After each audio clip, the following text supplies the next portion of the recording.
Eres demasiado pobre para contratar a un abogado, dijo el licenciado Mendoza con una sonrisa que no llegaba a sus ojos. Su traje gris brillaba bajo las luces fluorescentes de la sala. La señora es tan miserable que no tiene dinero para un abogado. Las risas llenaron el tribunal. Miré alrededor y vi las caras. Mi nuera Cristina cubría su boca con la mano, fingiendo pena, pero sus ojos brillaban de satisfacción. Mi hijo Rodrigo miraba al suelo. No podía verme a los ojos. Eso dolió más que todas las palabras del abogado. Me levanté despacio. Mis rodillas protestaron. 64 años pesan cuando has pasado la noche sin dormir, cuando has llorado tanto que tus ojos están hinchados. Pero me levanté.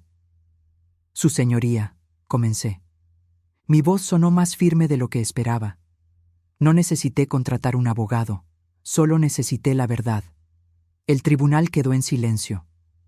Abrí mi carpeta gastada, esa que había preparado durante 8 meses, mientras todos pensaban que estaba demasiado triste, demasiado vieja, demasiado tonta para defenderme. No es obligatorio seguir el canal, pero quien no lo hace suele arrepentirse. Había llegado al juzgado a las 7 de la mañana. La audiencia era a las 9, pero necesitaba tiempo. Tiempo para sentarme en esas bancas duras de madera. Tiempo para recordar por qué estaba ahí. Tiempo para no derrumbarme. Cristina y Rodrigo llegaron a las 8:30. Ella usaba un vestido negro caro, de esos que cuestan más que mi pensión de 3 meses. Él llevaba el traje que yo le había planchado tantas veces cuando vivía conmigo, cuando todavía era mi hijo. «Mamá», había dicho Rodrigo al verme, «todavía puedes evitar esto. Firma los papeles. La casa es muy grande para ti sola. Nosotros la necesitamos más». Cristina se había acercado, con ese perfume dulce que siempre me mareaba. «Elena, piensa en tu salud. Una mujer de tu edad no debería estar preocupándose por mantenimiento, por impuestos. Deja que nosotros nos encarguemos». Encargarse. Qué palabra tan bonita para decir robar. «No voy a firmar nada», había respondido. Mi voz sonó cansada incluso para mis propios oídos. Cristina había suspirado. «Entonces nos vemos adentro». Ahora estábamos adentro, y el licenciado Mendoza, ese hombre con su traje caro y su sonrisa cruel, me miraba como si fuera basura. «Señora Morales», había dicho antes de burlarse de mí. «¿Entiende usted por qué está aquí?» «Sí, licenciado. Estoy aquí porque mi nuera quiere quitarme la casa que construí con mi esposo durante 40 años de matrimonio». «Eso no es correcto», había interrumpido él. «Está aquí porque firmó un documento cediendo la propiedad a su hijo y ahora se niega a cumplir su palabra. Yo nunca firmé ese documento. Tenemos su firma aquí». Había agitado unos papeles. «Esa no es mi firma». Y ahí fue cuando soltó esas palabras, que era demasiado pobre para un abogado, que era miserable, las risas, los murmullos, el juez mirándome con lástima, pero ahora me había levantado, y saqué el primer documento de mi carpeta. «Su señoría», dije, «aquí tengo el informe del perito calígrafo que contraté hace 6 meses. Compara la firma de ese documento con mis firmas reales de los últimos 20 años. El documento del licenciado Mendoza es falso». El silencio se volvió más profundo. El licenciado Mendoza dejó de sonreír. «Además», continué, sintiendo cómo la fuerza volvía a mi voz, «tengo aquí las declaraciones notariadas de 3 vecinos que confirman que yo nunca quise vender ni ceder mi casa. Tengo extractos bancarios que muestran que sigo pagando todos los servicios. Tengo fotografías de mi nuera vendiendo mis muebles sin mi permiso hace 4 meses». Cristina se puso pálida. Rodrigo finalmente me miró. «Y tengo esto». Saqué el último documento. El certificado de defunción de mi esposo Roberto, que claramente establece que la casa quedó a mi nombre como única heredera. No existe ningún documento legal que cambie esa situación. El juez se inclinó hacia adelante. «Licenciado Mendoza, ¿qué tiene que decir?»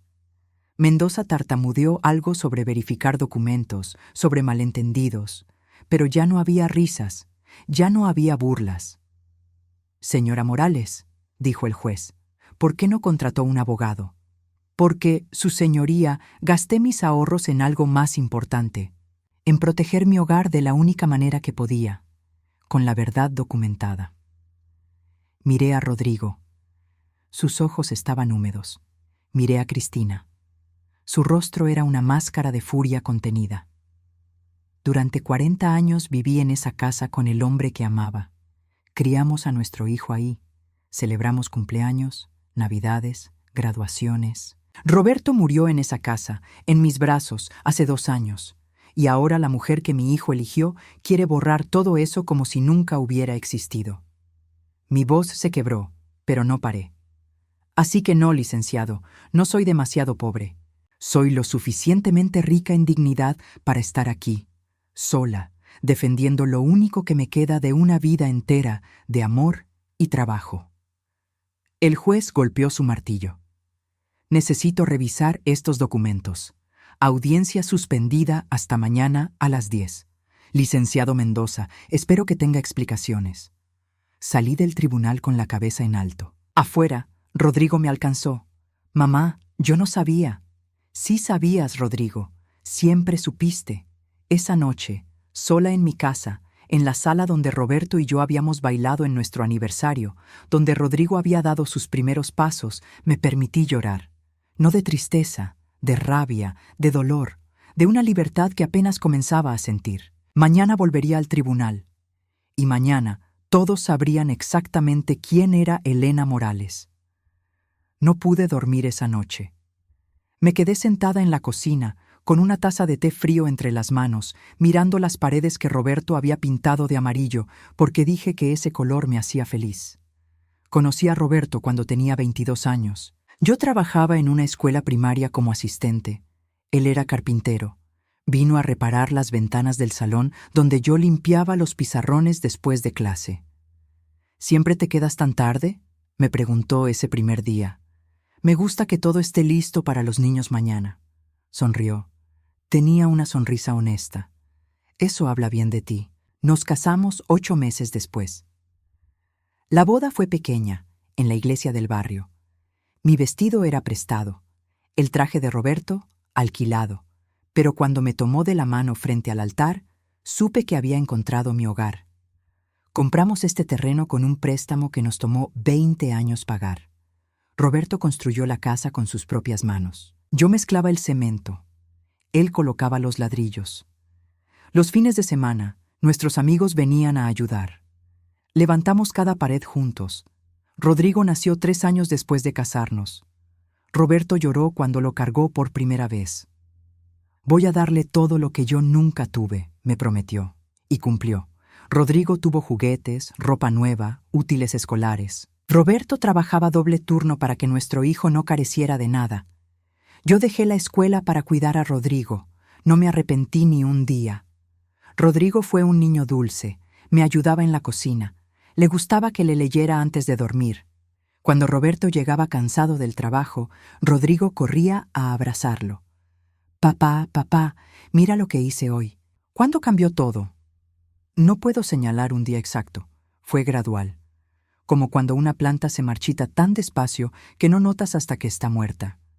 Rodrigo fue a la universidad. Roberto vendió su camioneta para pagar la matrícula. Es una inversión en su futuro, decía. Estudió administración. Consiguió trabajo en una empresa de la ciudad.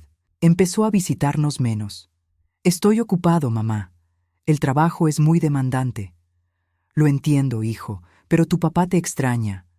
Pronto los visito, lo prometo. Las promesas se volvieron más frecuentes que las visitas. Conoció a Cristina hace 6 años. Nos la presentó en Navidad. Ella entró a nuestra casa con tacones altos que resonaban en el piso de cerámica que Roberto había instalado. Llevaba un suéter de cachemira blanco. Miró alrededor con esos ojos verdes que parecían evaluarlo todo. «¡Qué casa tan acogedora!», dijo. La forma en que lo dijo me hizo sentir pequeña. Cristina venía de una familia con dinero. Su padre tenía negocios de importación. Ella había estudiado en colegios privados. No entendí qué vio en Rodrigo, que en ese entonces ganaba un sueldo modesto. Ahora sí lo entiendo. Vio a alguien que podía controlar. Se casaron 6 meses después. La boda fue en un salón elegante. Roberto se compró su primer traje nuevo en 10 años. Yo usé un vestido que me costó 2 meses de ahorros. Cristina no quiso que yo ayudara con nada. Ya tienes suficiente con venir, Elena. Elena, nunca me llamó mamá, ni suegra, siempre Elena como si fuera una extraña. Después de la boda, las visitas de Rodrigo se volvieron aún más raras. Y cuando venían, Cristina hablaba la mayor parte del tiempo. De sus viajes, de restaurantes caros, de lo pequeña que era nuestra casa comparada con el departamento que ellos estaban amueblando. Deberían vender esto y comprar algo más manejable, sugirió una vez. A su edad, tanto espacio es innecesario. Roberto la miró con dureza. Esta es nuestra casa, Cristina.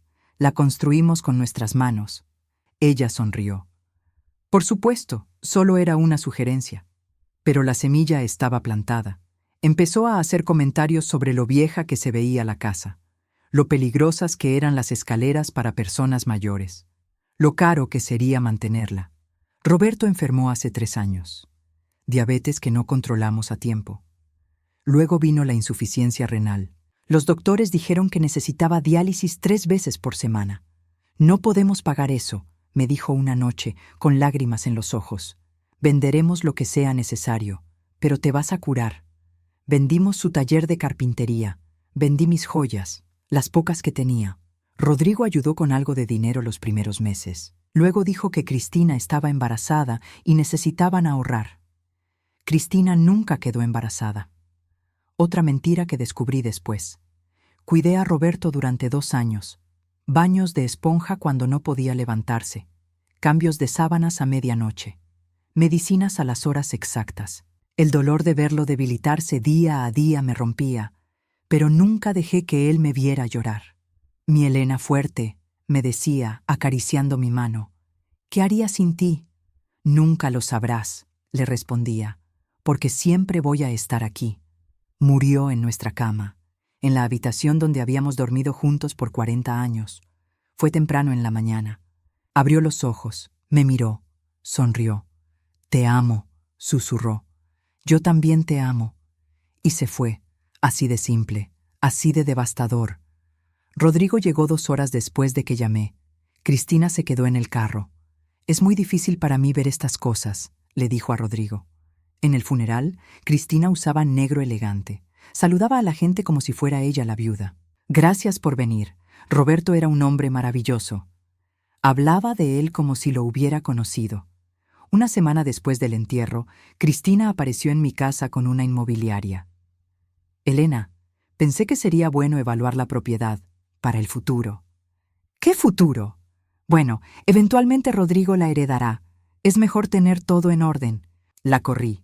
Le dije que saliera de mi casa y no volviera sin mi permiso. Rodrigo me llamó esa noche. Mamá, Cristina solo quería ayudar. ¿Ayudar a qué? ¿A sacarme de mi casa? No digas eso, sabes que te queremos.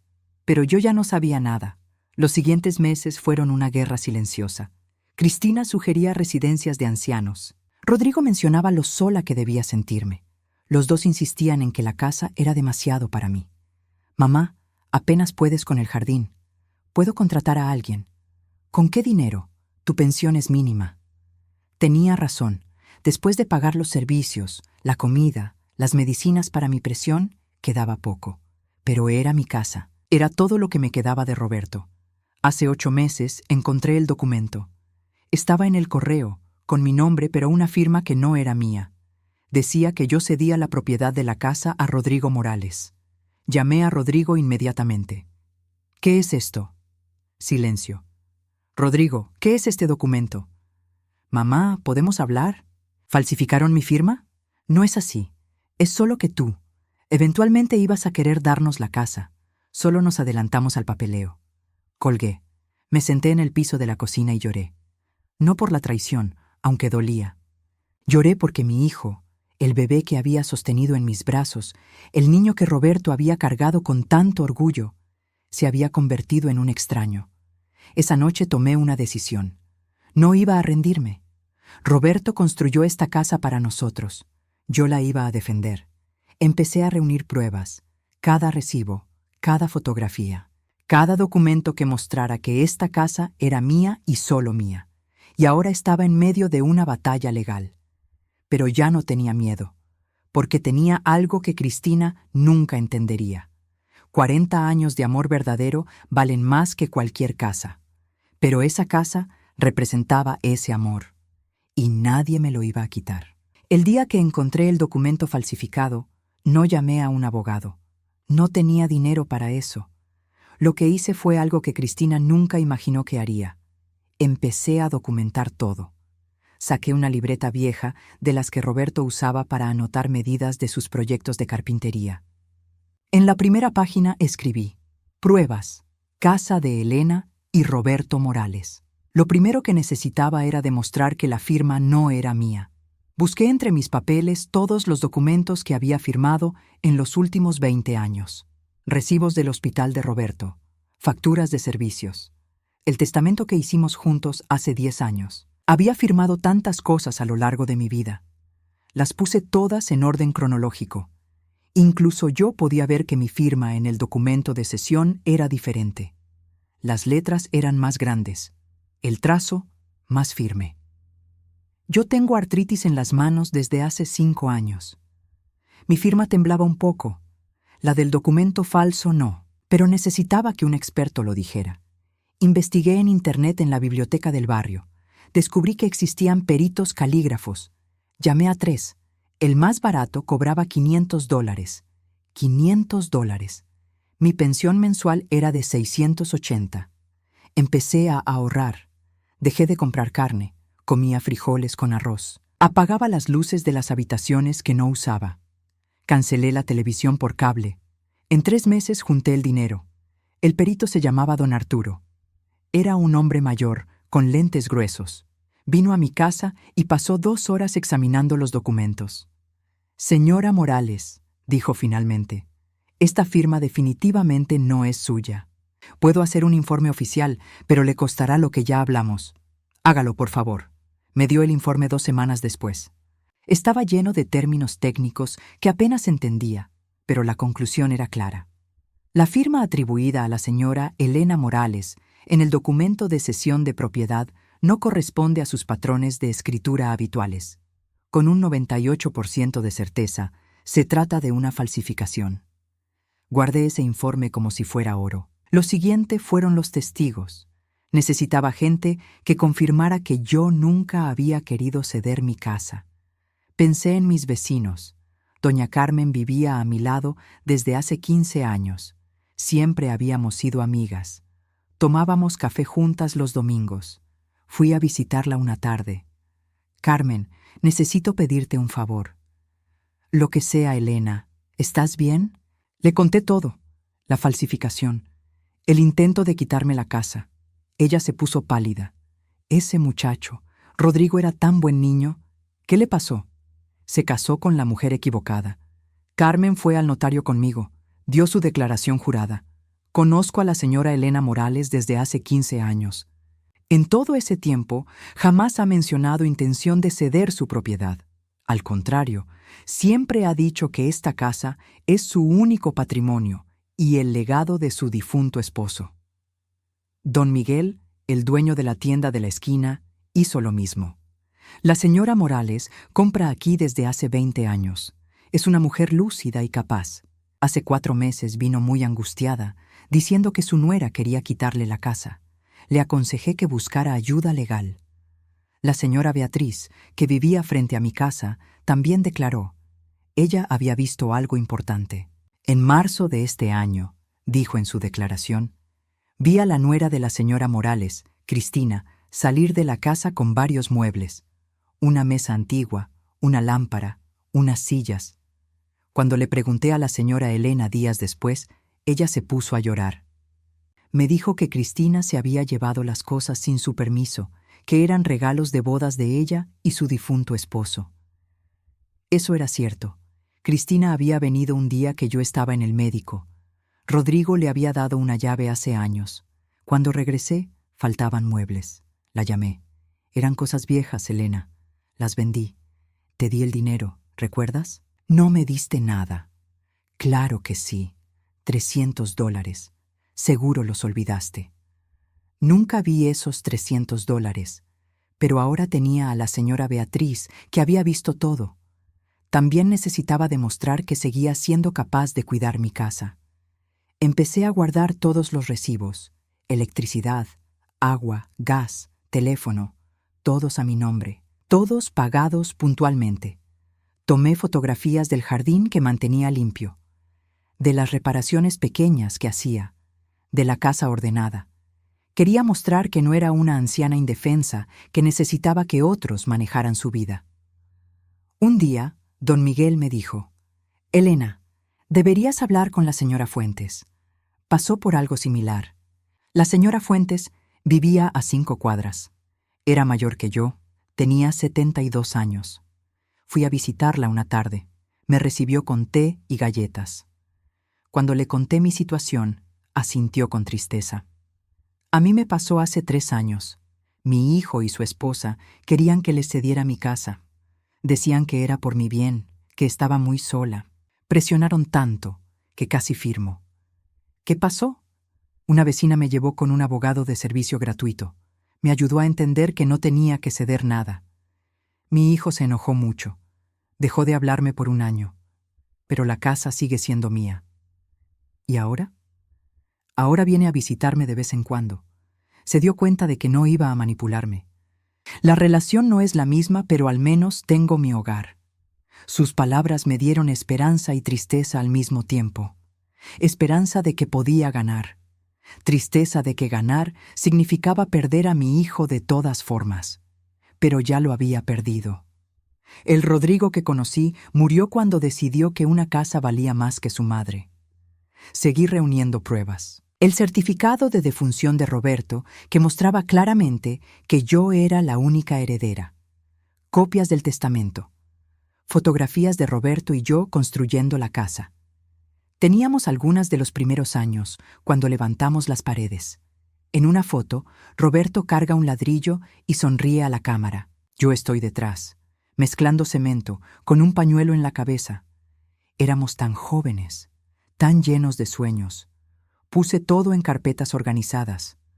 Una para documentos legales, otra para declaraciones de testigos, otra para pruebas fotográficas, otra para el informe del perito calígrafo. Pasaron 8 meses desde que encontré el documento falsificado hasta que recibí la citación al tribunal. 8 meses en los que Cristina y Rodrigo pensaron que me había rendido, que era demasiado vieja, demasiado pobre, demasiado asustada para pelear. En esos 8 meses, Rodrigo vino a visitarme solo 2 veces. Cada vez me preguntaba si había reconsiderado donar la casa. «Mamá, sería más fácil para todos. Podríamos cuidarte mejor si no tuvieras estas preocupaciones». «No voy a ceder mi casa, Rodrigo. Estás siendo terca. Papá no hubiera querido que sufrieras así». Esas palabras me dolieron más que todo. Usar a Roberto, invocar su memoria para manipularme. Tu padre quería que yo tuviera un hogar siempre. Esta casa es ese hogar. Lo siento si eso te decepciona. Se fue sin despedirse. La noche antes del juicio, saqué todas mis carpetas y las revisé una vez más. Cada documento estaba en orden. Cada prueba era sólida. No tenía abogado, pero tenía la verdad. Me arrodillé junto a mi cama, donde Roberto solía rezar todas las noches. «Roberto», susurré, «mañana peleo por lo nuestro, por nuestra casa, por nuestra vida. Dame fuerzas». El silencio de la habitación me respondió, pero sentí algo. Una calma, una certeza. Roberto me había enseñado que cuando construyes algo con amor y esfuerzo, vale la pena defenderlo.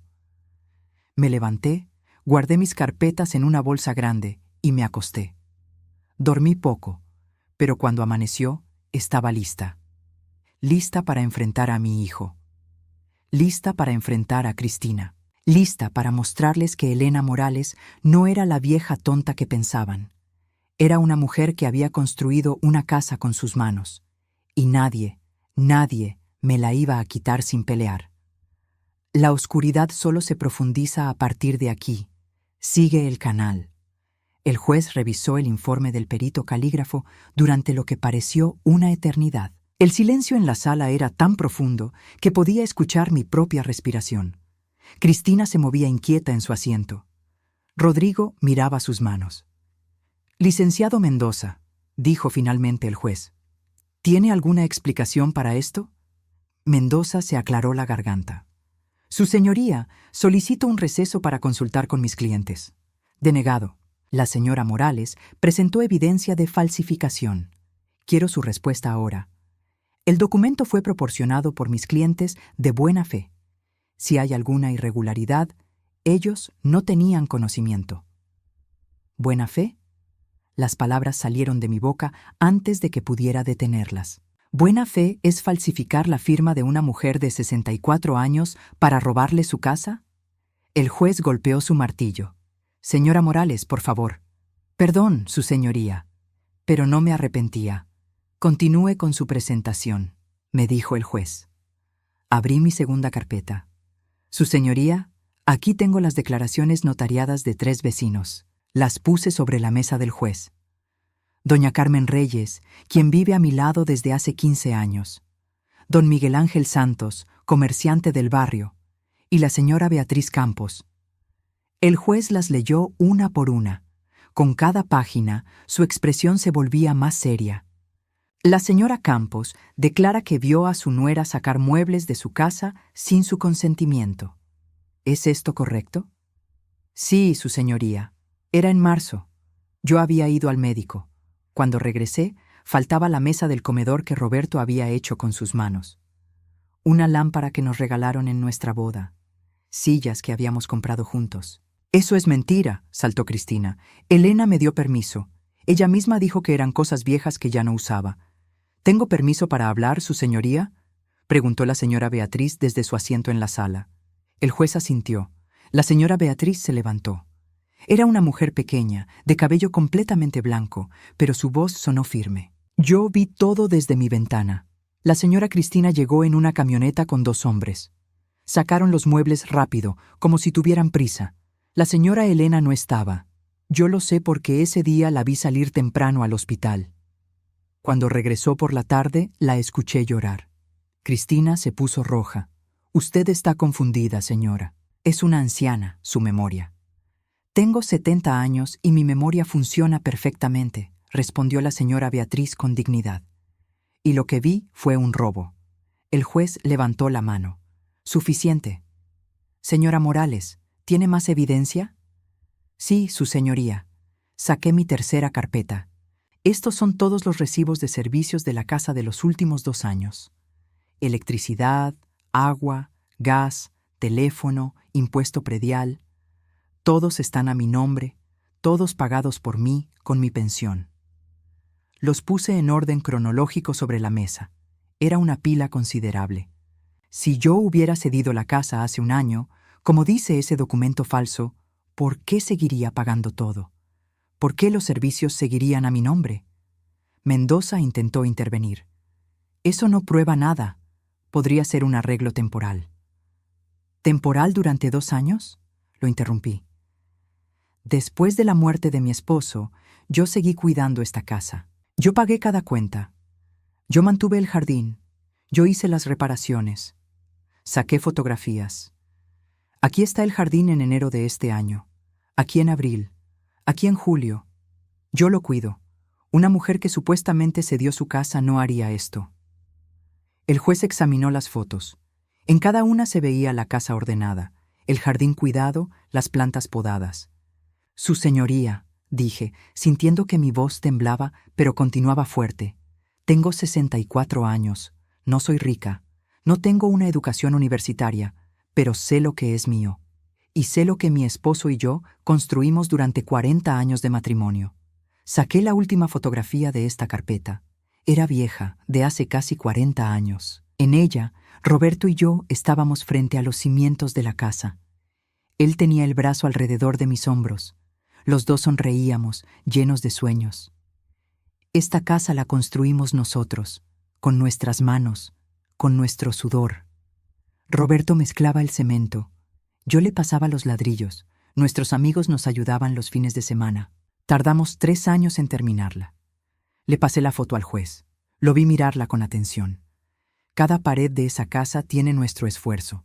Cada ventana, cada puerta, cada baldosa del piso.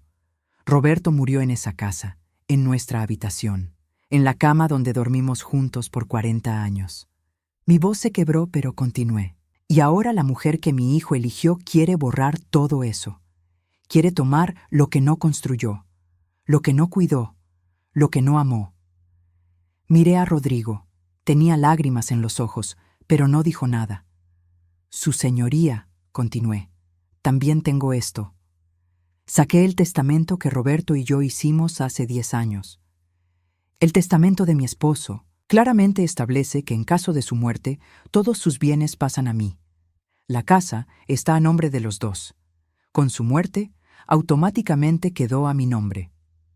El juez leyó el documento. Licenciado Mendoza, ¿su cliente tiene algún testamento que contradiga esto? No, su señoría, pero...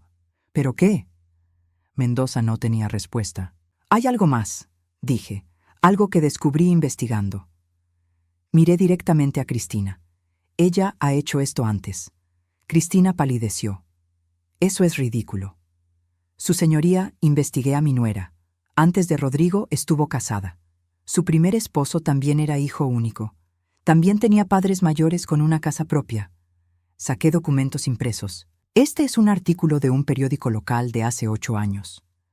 La familia Torres denunció que la nuera intentó quedarse con la propiedad de la abuela anciana mediante documentos cuestionables.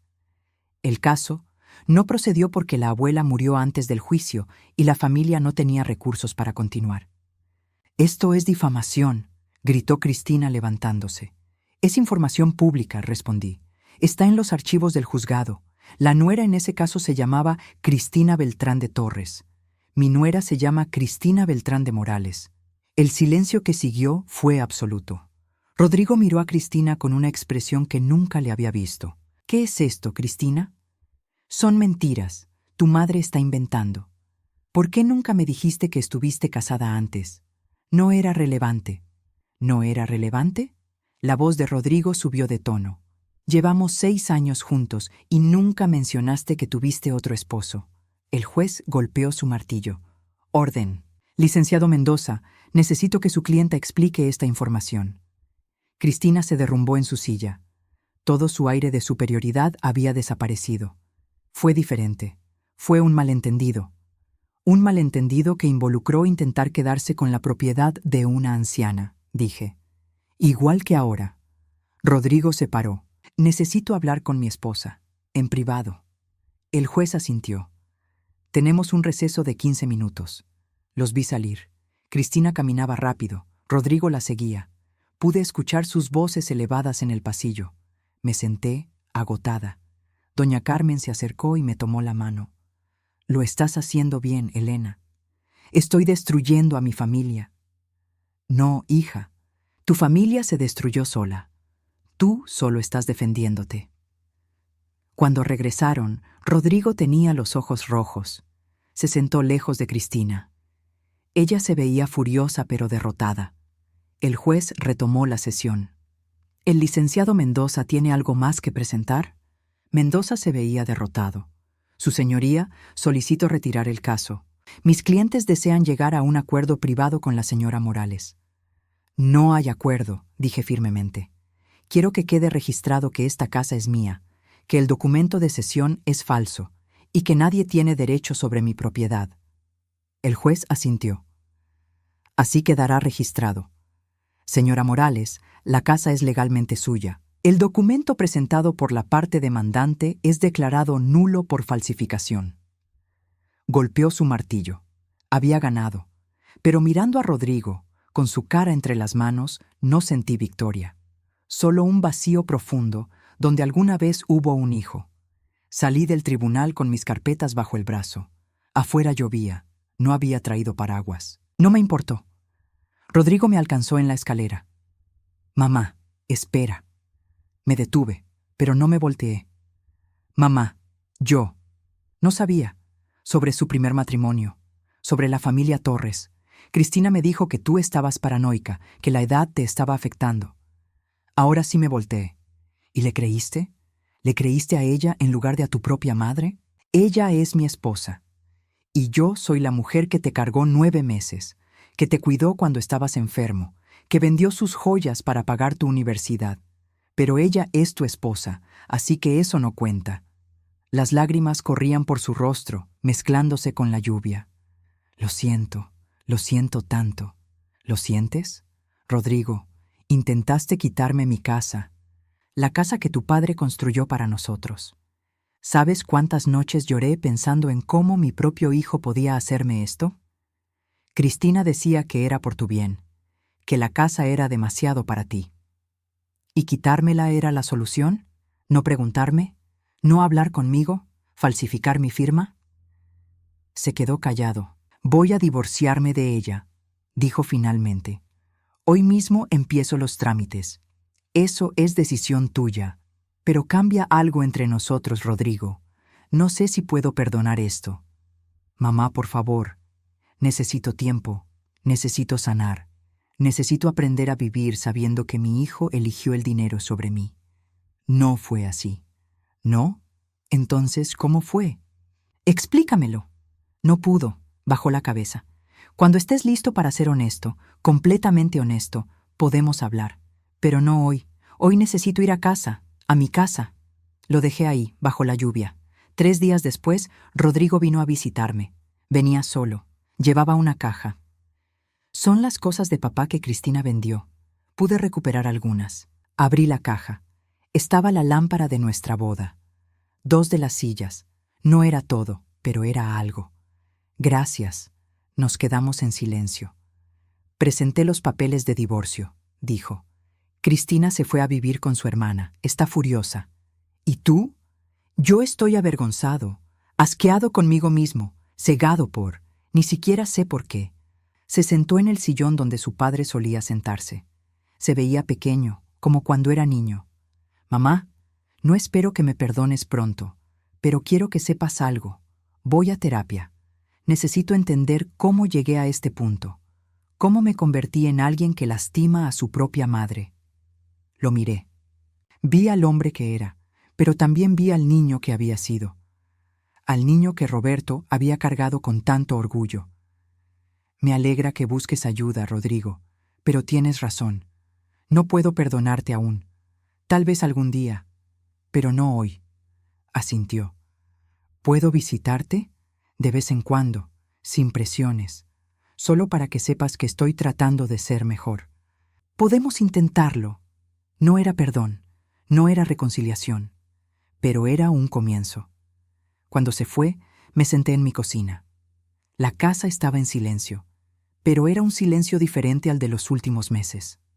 No era el silencio del miedo, era el silencio de la paz. Mi casa, mi hogar, nadie me lo quitaría nunca. 6 meses después del juicio, mi vida había encontrado un ritmo nuevo. Todas las mañanas me levantaba temprano, preparaba café en la cocina que Roberto había remodelado y salía al jardín. Las plantas que él había sembrado seguían creciendo. Yo las cuidaba como él me enseñó. Rodrigo venía a visitarme cada 2 semanas, nunca sin avisar, nunca esperando que todo estuviera bien. Traía el almuerzo de un restaurante que me gustaba. Nos sentábamos en la mesa, comíamos, hablábamos de cosas sencillas. ¿Cómo va la terapia?, le pregunté una tarde. Difícil. Estoy entendiendo muchas cosas sobre mí, sobre cómo dejé que Cristina me manipulara porque era más fácil que enfrentarla. ¿Y el divorcio? Se finalizó el mes pasado. No volví a verla después del tribunal. Asentí. No sentí satisfacción, solo una tristeza tranquila por todo lo que se había perdido. Mamá, ¿crees que algún día podrás perdonarme? Lo pensé honestamente. No lo sé, Rodrigo, pero sé que ya no estoy enojada, y eso es un comienzo. Una tarde, doña Carmen vino con una propuesta. Elena, hay 3 señoras en el barrio pasando por situaciones similares, hijos que quieren quitarles sus casas, familias que las presionan. ¿Podrías hablar con ellas? Contarles cómo te defendiste. Así comenzó algo inesperado. Cada jueves por la tarde, mi sala se llenaba de mujeres mayores. Tomábamos té, compartíamos historias. Yo les enseñaba lo que había aprendido, Cómo documentar todo, dónde buscar ayuda legal gratuita, cómo no dejarse intimidar. Usted nos da esperanza, me dijo una señora de 70 años. Si pudo defenderse sola, nosotras también podemos. La casa que Cristina quiso quitarme se había convertido en un refugio para otras mujeres que peleaban sus propias batallas. Convertí el cuarto de Rodrigo en una pequeña biblioteca. Guardaba allí copias de documentos legales, información sobre derechos de propiedad, contactos de abogados de servicio gratuito. Las señoras venían, leían, aprendían. Roberto habría estado orgulloso. Una noche, sentada en el porche donde Roberto y yo pasábamos las tardes, miré las estrellas. La casa estaba en silencio detrás de mí. Pero no era el silencio del abandono.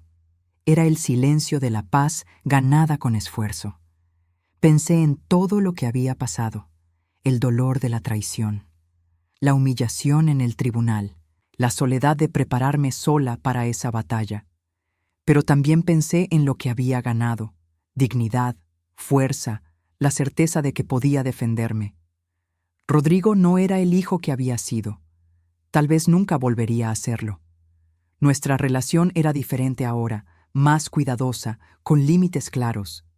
Pero él estaba intentando cambiar, y yo estaba aprendiendo que el perdón no significaba olvidar, sino seguir adelante sin el peso del rencor. La casa seguía en pie. Las paredes que Roberto construyó me protegían. El jardín que sembramos juntos florecía. Y yo, Elena Morales, seguía aquí. No era la misma mujer que había entrado a ese tribunal hace 6 meses. Era más fuerte, más sabia, más consciente de mi propio valor. Cristina había querido quitarme mi hogar. En cambio, me había dado algo inesperado: la oportunidad de descubrir quién era realmente cuando todo lo demás se derrumbaba. Entré a la casa, cerré la puerta con llave y me fui a dormir en la cama que Roberto y yo habíamos compartido por 40 años. Mañana vendría otro día. Más mujeres que necesitaban ayuda, más historias que compartir, más vida que vivir en esta casa que defendí con uñas y dientes. Y por primera vez en mucho tiempo, dormí profundamente, sin miedo, sin tristeza, solo paz. La paz de saber que nadie volvería a quitarme lo que era mío. Esta era mi casa, mi victoria, mi vida, y era suficiente. Deja el nombre de tu ciudad en los comentarios para saber hasta dónde llegan mis historias.